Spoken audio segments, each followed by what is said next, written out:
Bonjour à vous et bienvenue chers amis et belles lumières en signe du Scorpion, bienvenue au signe ascendant Scorpion. Je vous retrouve volontiers pour ce tirage spécial janvier 2023 en espérant que vous avez fêté les cérémonies réveillons comme il se devait et volontairement avec beaucoup de joie. Je vous souhaite donc le meilleur pour cette nouvelle année. On va voir tout de suite ce qui vous attend au niveau des énergies générales du mois. Donc on commence avec l'oracle de Gaïa. Qu'est-ce qu'on nous annonce vous concernant ?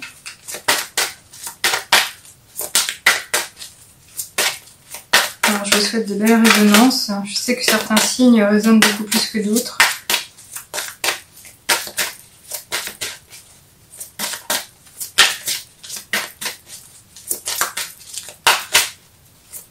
C'est de faire venir les volontaires. Sinon, je vais chercher si ça ne vient pas. Les petites volontaires. Voilà. Elle n'était pas franche celle-là. Allez. Ok, super, on l'a. Ah, écoutez, je sais pas si elle était déjà sortie pour ce signe précédemment, mais c'est pas la première fois que je la vois. On nous parle effectivement de voyage, de romance, de potentialité. Alors je pense pas que c'était pour le Scorpion, mais ici il est question d'opportunités à saisir, de revenir à quelque chose de beaucoup plus doux, de beaucoup plus beau, de beaucoup plus posé. Alors quand on parle de romance, évidemment, on parle de relations. On parle du fait de se bercer, non pas d'illusions, mais de bonnes vibrations, d'être dans la tendresse. Alors, ce qu'il est question d'un échange avec une personne en particulier qui va vous apporter beaucoup du bonheur et du bien-être, c'est possible. En tout cas, ce clair de lune ici, il a la couleur du bleu profond, donc c'est s'en remettre aux connexions avec le ciel, être connecté avec le chakra couronne notamment, mais également pouvoir se sentir apaisé, être en profond, non pas sommeil, mais apaisement, vraiment. Et ici, ce clair de lune, il nous montre quoi? Il nous montre la nouvelle lune, non, pardon, la pleine lune. La pleine lune donc aura lieu le 7 janvier, donc ça peut être une saison, un moment, une période importante par rapport à cette romance dont il est question, donc du 7 au 22, je dirais, du 7 au 21. Il va peut-être se passer quelque chose vous concernant, donc à suivre. En tous les cas, mettez-moi un petit commentaire, je vous lirai volontiers. On continue avec l'oracle des nombres. Alors, si elle veut bien s'engager. Alors, j'ai mon nez qui me gratte, forcément. Je crois que je suis pas toute seule. Désolée.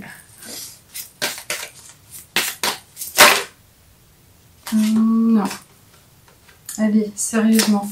Sérieusement. Allez, une petite carte.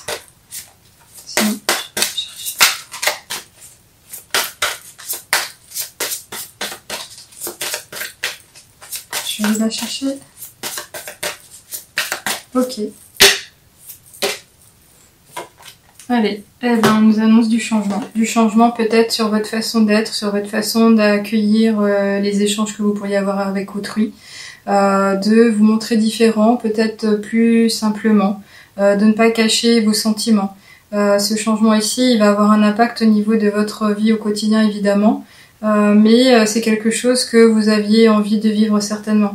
Donc je suis quand même ravie de cette carte et je pense qu'elle devait sortir de façon pas forcément naturelle mais par mon intermédiaire. Donc on va voir ce qu'on nous annonce aussi au niveau des prochains. Donc là on a l'oracle de la triade. Qu'est-ce que... Non. Trop. C'est pas comme ça que ça se passe. Je libère. Oui, merci. Allez, on prend les deux. Ok, alors, super. Écoutez, c'est le troisième signe avec cette lettre qui sort. Donc là, il y a une nouvelle connexion, il y a une nouvelle façon de voir les choses, il y a un alignement, un retour à soi. Et pourquoi je dis un retour à soi? Parce que bon, j'ai regardé celle-ci, celle de deck, c'est un retour. Donc c'est comme si on vous donnait l'opportunité de vivre les choses différemment, d'avoir une nouvelle chance, de revenir à quelque chose de beaucoup plus sympathique. Et en tous les cas, en vous disant, ok, donc tu as eu des moments pas faciles à vivre, ça a été des leçons de vie. Normalement, tu as appris à ne plus les reproduire, donc on te donne encore une chance. Donc ça, c'est un retour de chance. Et pour vivre quoi? De façon plus honnête, de façon plus authentique, d'être justement dans une nouvelle quiétude ou un bien-être, vous vous propulsez, il y a du changement vraiment. C'est énorme. C'est voilà, se montrer authentique, s'aligner, s'écouter un peu plus, se respecter surtout. C'est magnifique. Donc il y avait le lion, je crois la balance également qui était concernée par cette lettre. Et le A nous permet beaucoup de choses, c'est le début de tout. Oui.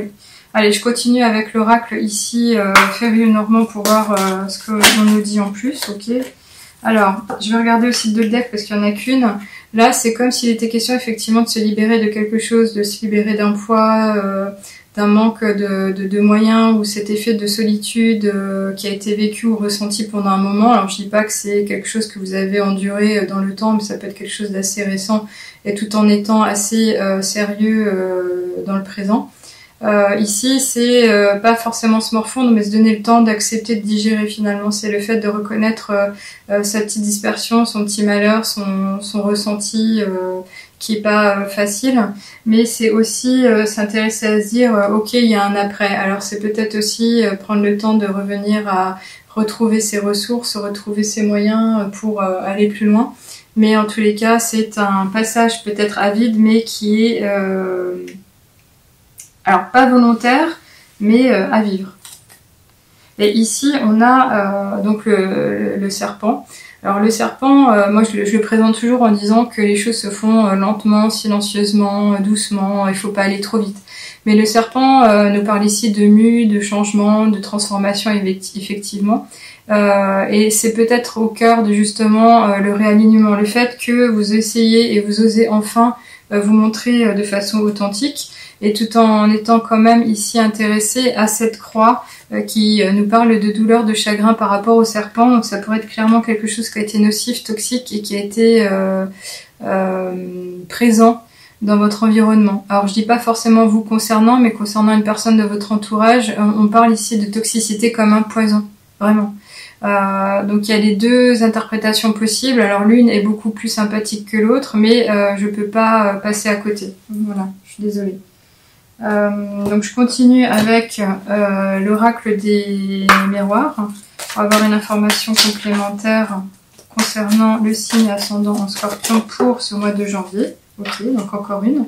Alors c'est génial parce qu'ici on nous parle de clairvoyance. C'est comme si vous aviez effectivement cette possibilité d'ascensionner parce que vous avez gagné aussi en intuition. Vous savez comment vous fonctionnez, vous êtes plus à l'écoute de votre corps et quand vous avez des réponses, vous savez que c'est par votre ressenti ce que vous devez mettre en place ou enfin la solution qui est à votre portée.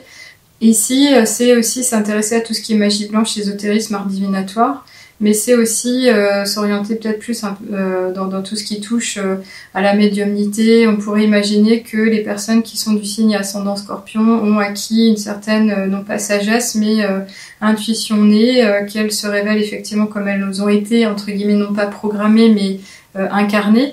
Et en tous les cas, c'est aussi ici la preuve de nouvelles ressources qui sont autres que créatrices ou je ne sais quoi. C'est vraiment le côté subtil, cette connexion avec l'univers et notamment les anges. Et ça pourrait effectivement vous faire du mal ou quoi, parce que ça pourrait attirer à vous une certaine jalousie, ou au contraire...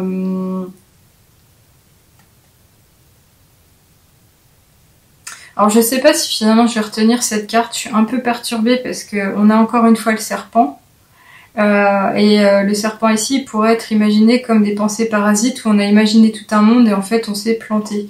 C'est comme si effectivement le venin du serpent avait un peu vampirisé votre esprit et ne vous permettait pas de réfléchir comme il se doit. Donc est-ce qu'il était question de vivre une chose avec une personne de votre cœur et que ça n'a pas été possible et vous en voulez à la personne qui vit avec, donc là c'est vraiment du conflit, mais c'est le côté affectif qui ressort, ou est-ce qu'au contraire on se veut et on s'imagine le meilleur et on jalouse tout autrui? Alors c'est possible aussi parce que je pense qu'avec ce changement il y a une ouverture du cœur et on parle de romance, c'est peut-être quelque chose que vous aspiriez à vivre et vous aviez besoin de vous connecter et peut-être qu'il va y avoir une rencontre qui va vous permettre justement de vivre en couple. Donc, voyez comment ça résonne pour vous. En tout cas, si c'est ça, je suis ravie pour vous. On continue avec les portes de l'intuition pour avoir un dernier grand message. Alors, celles-ci allaient sortir, je les ai retenues, mais je les ai conservées parce que je pense qu'elles allaient partir et percuter ma petite plante. Et on a effectivement une question de positionnement. Donc, c'est une façon de se respecter, de savoir comment œuvrer et se présenter aux autres. Ce positionnement-là, il nous dit, sachez accepter le choix de l'autre et osez vous aussi vous positionner. Donc si une personne vous intéresse, osez vous révéler, osez dire la vérité, n'attendez pas que ça se passe. Et surtout, si elle n'est pas d'accord, autorisez-la à le ressentir et le dire. C'est comme ça que ça se passe. Donc là, on parle d'échanges sincères quand même, hein, c'est une façon de s'affirmer aussi. Alors le A pour affirmer, vous voyez. Et là, on a la réponse et on nous dit, écoute ton cœur, regardez en vous, tout s'éclairera. Donc c'est une façon de vous dire, si tu cherches t'adulciner par exemple, parce que j'en retiens vraiment ça, j'ai l'impression qu'il est question de rencontre finalement, c'est qu'est-ce que tu ressens, qu'est-ce que tu as envie de vivre, et dis-le, tout simplement, sois authentique. Ok, alors effectivement, c'est peut-être dépasser un moment de solitude, vous avez été seul, célibataire, et vous allez rencontrer quelqu'un qui va faire vibrer votre petit cœur, et c'est vous dire, bah, ose le changement, montre-toi toi-même, il y a quelque chose qui va te permettre, en tous les cas, vis-le pleinement. Là, je vais finaliser donc avec les heures miroirs, pour un dernier petit conseil. Voilà, celle-ci, ça sera bien. Et on nous dit quoi? On nous parle d'optimisme, 3h30. Tu dois réfléchir à ton avenir. Concentre-toi sur les aspects positifs de ta vie et ne regarde pas les aspects négatifs. Tu seras plus serein pour avancer sur ton chemin. Donc c'est une façon intelligente de vous dire, ne retourne pas encore une fois dans les méandres de ton passé à repenser à ce que tu as raté. C'est s'intéresser à ce qui s'en vient, les possibilités qui s'offrent à vous et surtout vous dire que tout est possible maintenant. Qu'est-ce que vous voulez? Eh ben effectivement, c'est l'attirer encore plus à vous. En tous les cas, il y a beaucoup de choses qui vont se passer. Vous avez cette ascension naturelle, vous avez ce pouvoir intuitif, il y a un positionnement à prendre, se montrer authentique pour justement, avec beaucoup de positivité, vivre les choses différemment et pour un nouveau départ, un nouveau projet, c'est génial. Voilà, j'en ai fini avec ce tirage vous concernant. Je vous souhaite le meilleur pour la suite et je vous retrouve volontiers pour les autres guidances hebdomadaires et mensuelles à venir. À bientôt!